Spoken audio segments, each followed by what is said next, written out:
Thanks so much for joining us. I'm Corey Chambers. And I'm Shirley Chan. One activist showed up at the district attorney's office today demanding consequences for a man he calls a vigilante. This comes after protests in the subway last night. Yeah, they're also saying that the mayor needs to step up and speak out against this. Big 7's Katie Corrado is live outside Barclays Center with more. Katie.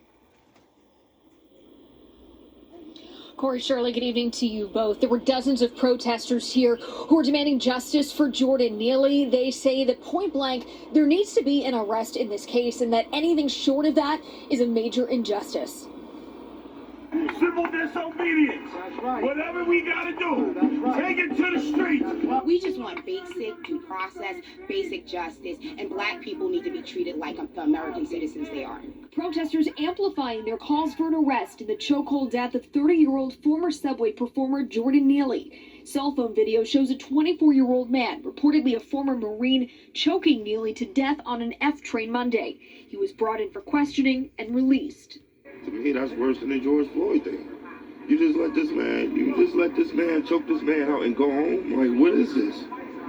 The medical examiner's office ruled Neely's death a homicide, but that does not mean criminal charges will be filed. That is up to the Manhattan DA's office, which is extensively reviewing the case.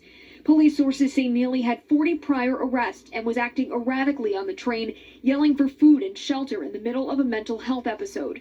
Protesters say that's no justification for his murder.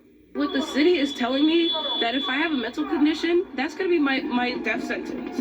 The law firm representing the Neely family released a statement Thursday saying Jordan suffered from mental illness since age 14 when his mother was brutally murdered. One of the firm's partners said, quote, "I took this case because 15 minutes is too long to go without help, intervention, and without air. Passengers are not supposed to die on the floor of our subways." Protesters are placing the blame on Mayor Adams, who continues to speak cautiously about Neely's death. I'm going to let the investigation run its course. I have faith in the criminal justice system, and I'm going to let the process take its place. And those who believe that I should do something differently, I respect that. It's sad that Governor Hochul and Mayor Eric Adams couldn't declare what it was, a crime, a murder. The medical examiner's report came back and nothing's been done.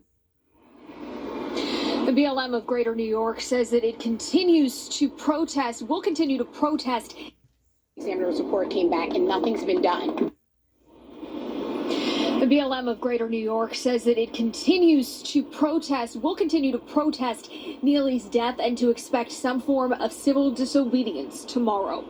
Reporting live in Brooklyn, I'm Katie Corrado, Pix 11 News. All right, Katie, thank you for that live report. Yeah.